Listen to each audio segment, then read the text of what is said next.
میں چشمے کے پاس پہنچ گیا۔ نہ جانے کون سی طاقت تھی جو مجھے چشمے کی طرف کھینچ رہی تھی۔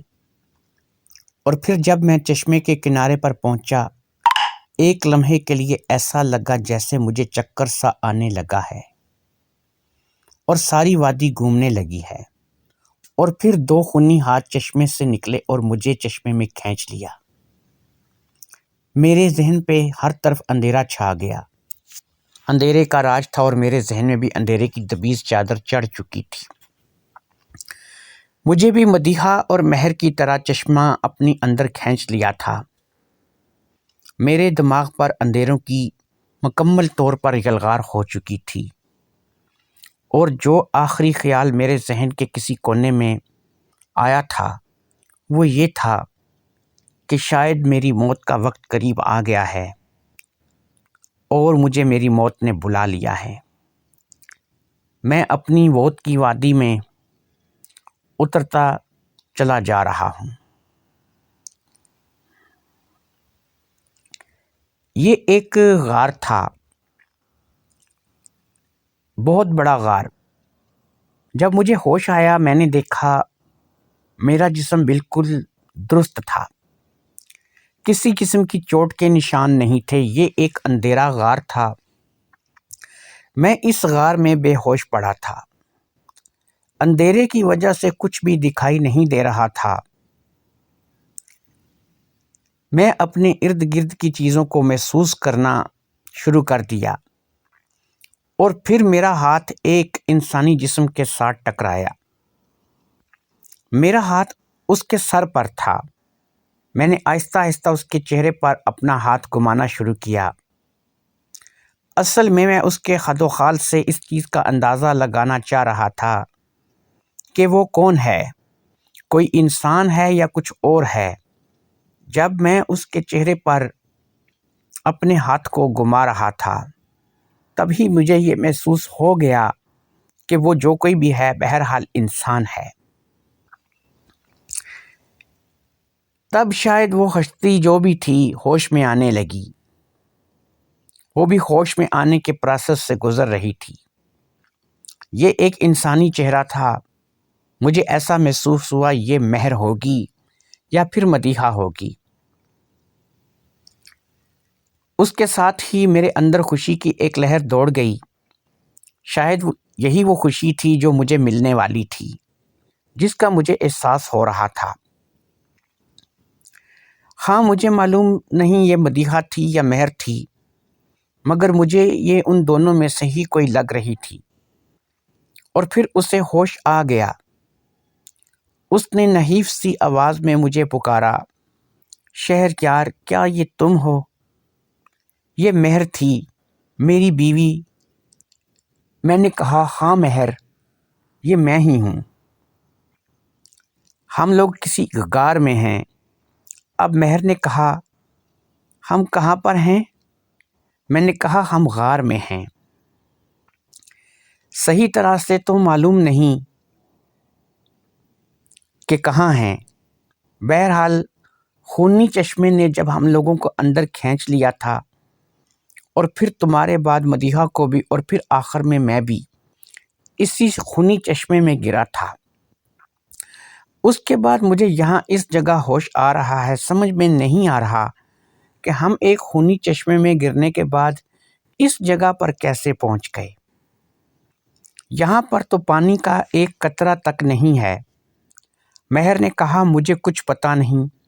بہرحال میں بھی تو چشمے میں ہی گری تھی، اور اب یہاں اس غار میں پڑی ہوں۔ اپنی باتوں کے دوران ہم مدیحہ کو بھول چکے تھے۔ اچانک مجھے مدیحہ کا خیال آیا۔ میں نے مہر سے کہا، اگر ہم دونوں یہاں پر ہیں تو مدیحہ بھی یہیں کہیں پر ہوگی۔ اس نے کہا، ہاں، ہم دونوں کو مدیحہ کو بھی دیکھنا چاہیے، اسے بھی تلاش کرنا چاہیے۔ مہر نے کہا، مجھے ایسا محسوس ہو رہا ہے کہ میں بالکل ٹھیک ٹھاک ہوں۔ مجھے کوئی زخم یا خراش تک نہیں آئی ہے۔ میں اٹھ کر بیٹھ بھی سکتی ہوں۔ میں نے کہا، میں بھی درست ہوں، مجھے بھی کسی قسم کی چوٹ نہیں آئی۔ اب مہر نے کہا ہمیں مدیحہ کو تلاش کرنا ہوگا۔ یہ کہتے ہوئے مہر اٹھ کر بیٹھ گئی۔ اب میں اور مہر مدیحہ کو تلاش کرنے لگے، اور پھر تھوڑے ہی فاصلے پر میرے پاؤں سے کوئی چیز ٹکرائی۔ میں زمین پر بیٹھ گیا اور ہاتھ سے ٹٹول کر دیکھنے لگا۔ یہ کوئی پیر تھا، انسانی پیر تھا۔ یہ مدیحہ کا پیر ہو سکتا تھا۔ میں نے مہر کو آواز دی۔ اندھیرا بہت ہی زیادہ تھا، جس کی وجہ سے ہم لوگ ایک دوسرے کو صرف آواز سے ہی محسوس کر رہے تھے۔ ہم ایک دوسرے کو صحیح طرح سے نہیں دیکھ پا رہے تھے۔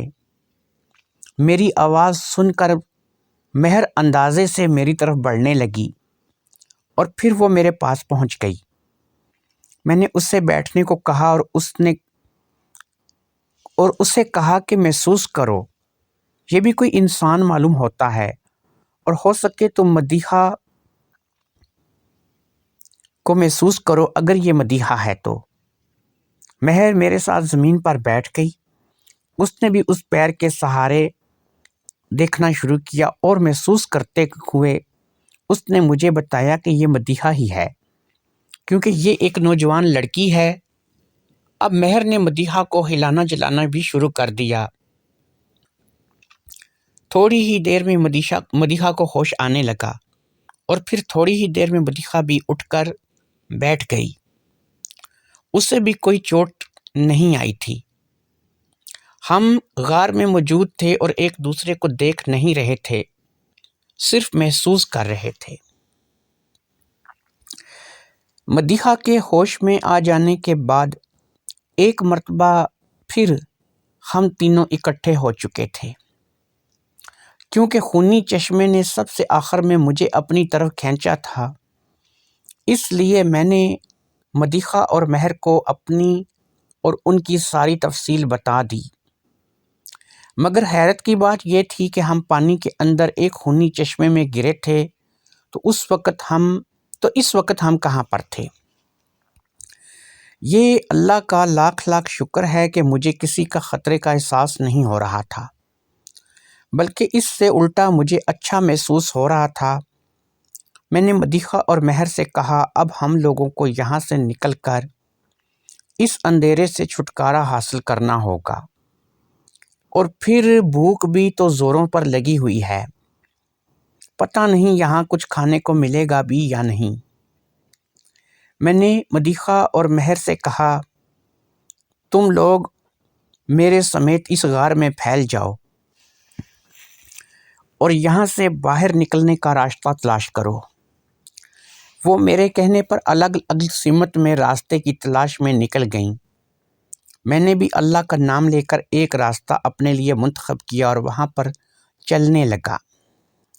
مجھے یہاں سے باہر نکلنا تھا۔ یہ غار تھی، اس کا اندازہ مجھے ہوش میں آتے ہی ہو گیا تھا۔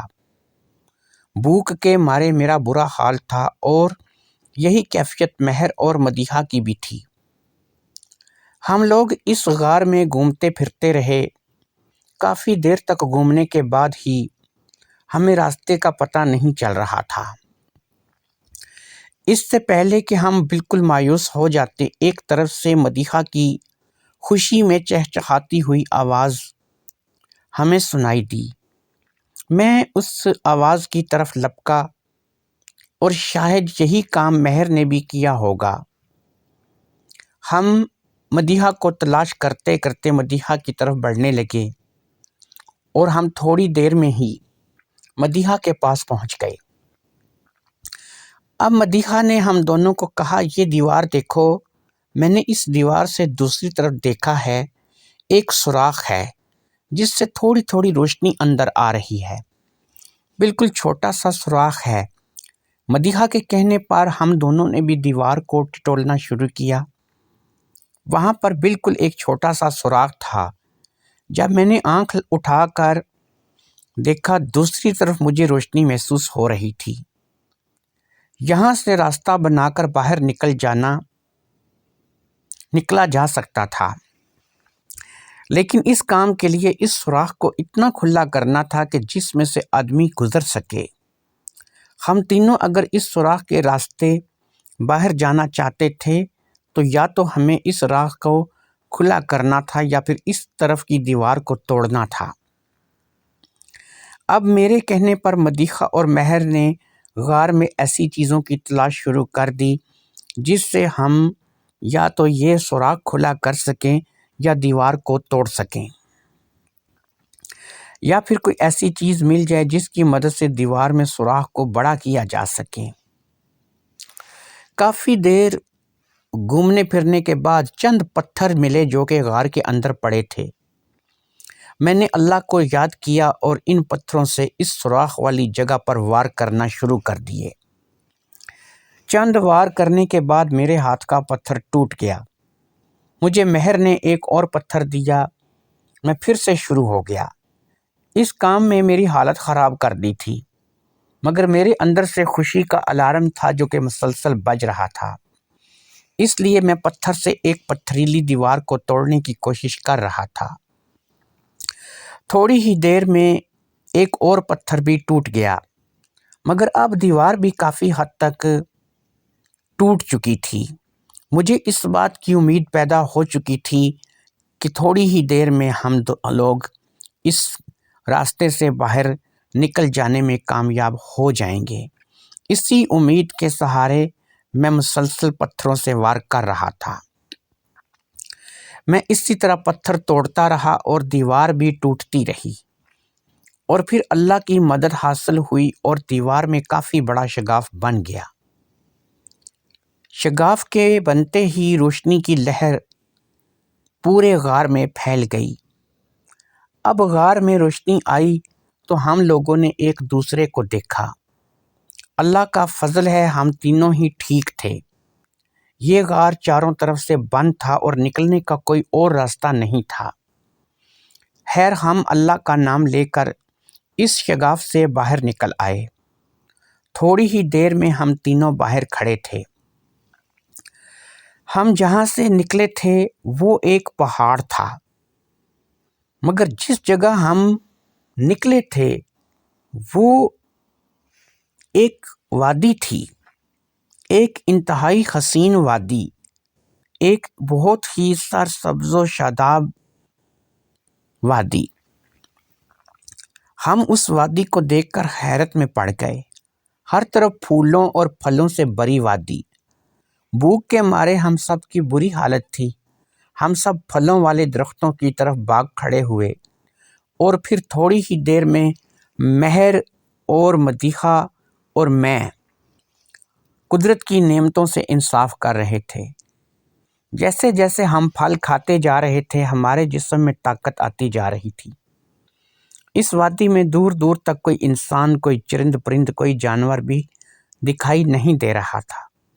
یہاں پر نہ ہی زیادہ سردی تھی اور نہ ہی زیادہ گرمی تھی۔ ایک مناسب سا موسم تھا جو کہ بہت خوشگوار تھا۔ پھل کھانے کے بعد ہم لوگ کافی اچھا محسوس کر رہے تھے۔ اب ہم نے اس وادی میں گھومنا پھرنا شروع کر دیا، اور پھر تھوڑی ہی دیر میں وہ درخت، وہ پھول، وہ پھل ختم ہو گئے اور ہم چلتے چلتے ایک اور جگہ پر پہنچ گئے۔ یہاں جس جگہ پر ہم لوگ پہنچے تھے یہاں پر دور دور تک زمین تھی۔ وہ درخت کب کے ہوا ہو چکے تھے جن سے ہم نے پھل کھایا تھا۔ اب ہم وادی سے کافی دور ایک ایسی جگہ آ گئے تھے کہ تا حد نگاہ لہلہاتے ہوئے کھیت تھے۔ بیچ میں ایک بہت بڑا راستہ تھا گزرنے کے لیے، جہاں تک نظر جا رہی تھی کھیت ہی کھیت تھے۔ یہاں پر سورج مکھی ٹائپ کا کوئی پودا لگا ہوا تھا جس سے یہ زمین بھری پڑی تھی۔ جہاں تک نظر کام کر رہی تھی بس یہی پودا لگا ہوا دکھائی دے رہا تھا، اور پھر ایک دم سے مدیحہ چیخ پڑی اور دوسرے ہی لمحے ایک اور چیخ مہر کے منہ سے نکلی۔ میں ان دونوں کی چیخ کی طرف متوجہ ہوا اور ان کی چیخ کی وجہ میرے سامنے بھی آ ہی گئی۔ یہ جس کو ہم چندر مکھی یا سورج مکھی کا پھول سمجھ رہے تھے، یہ پھول پودا نہیں تھا، یہ ایک انسانی جسم نما پھول تھا۔